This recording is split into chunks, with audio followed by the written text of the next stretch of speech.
Today we're going to talk about the 7 sources of income that make millionaires.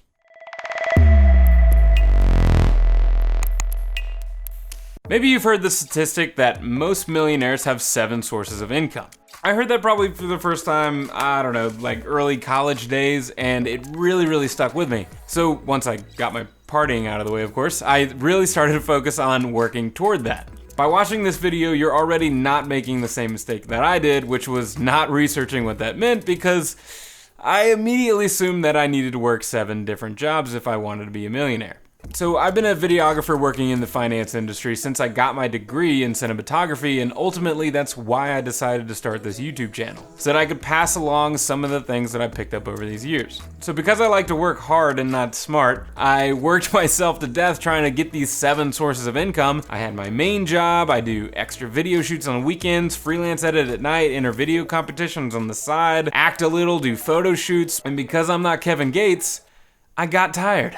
You should always strive to be the hardest worker in the room, but those are all examples of trading your time for money. But something that all hard workers learn eventually is that time is greater than money. So here's what 7 sources of income actually means. They're not jobs necessarily, they're 7 categories of income. And you can have multiple streams of income within those categories, but here are the 7 categories of income that make millionaires. Quick little sidebar, I say millionaires because it's a buzzword and it's catchy and fun, but what I really mean is financial independence. Because ultimately the goal isn't just to save a pile of $1 million, even though the thought of having a pile of money that big is pretty appealing.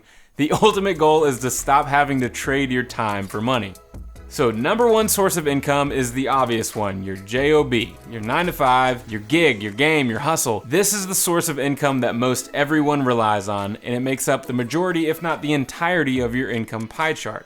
It's a solid start, but you need to start adding more sources of income if you ever want to achieve financial independence.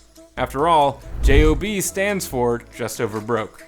The second and still very common source of income is interest. This is the money that your money is earning you. If you keep your money in a bank, you're earning maybe 0.05% on your money. In a credit union, maybe you're getting 1.5%. Your investments should be making much higher. Regardless, this is a common source of income, but most of middle America won't see a significant gain from this category unless they have a large portion of their money working for them. Similar to interest is the third category of income, which is dividends. Dividends are a portion of a company's profit distributed to its shareholders. So if you own a stock in a dividend-paying company, you would receive a payment, usually quarterly, basically just for owning a small piece of that company. It's a really great source of passive income, the only downside being, like interest, you'll need a fairly large sum invested in order to generate any significant amount of income.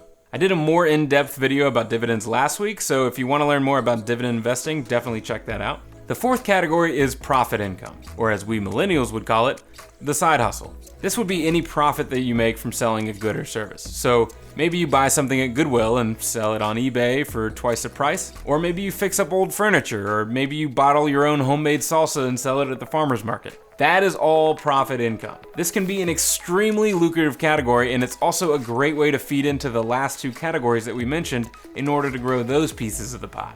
The 5th category is capital gains. This includes the profit that you would make from your stock portfolio and or buying and selling houses. This too can be an extremely lucrative category. Flipping houses is becoming a super popular side hustle, but beware of capital gains tax. For most people, that's sitting right now at 15%, which is not terrible, but pro tip, a tip within a tip, if you will, you can avoid capital gains tax if you live in the house that you're flipping for at least 2 years. So if you're trying to decide between buying and renting, one of the things that you might consider is whether or not you plan to live in that same location for at least the next 2 years. Otherwise, you'll have to forfeit 15% of whatever profit you get from the sale of that house. Which leads us to the 6th category of income that financially independent folks share, and that is rental income. So instead of buying a house to flip it and sell for a profit, a lot of people are buying properties or renting their old properties specifically to generate rental income. Not only will this generate additional income per month, but it will also pay down the mortgage balance on that rental house so that when you do eventually sell,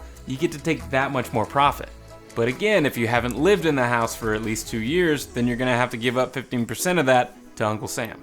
And the seventh and probably the least common category of income is royalty income. This would be generated from writing a book or a song, selling stock photography online, selling an online course, any copyrighted material that you can sell over and over again. Most of middle-class America's income pie chart looks a lot like this.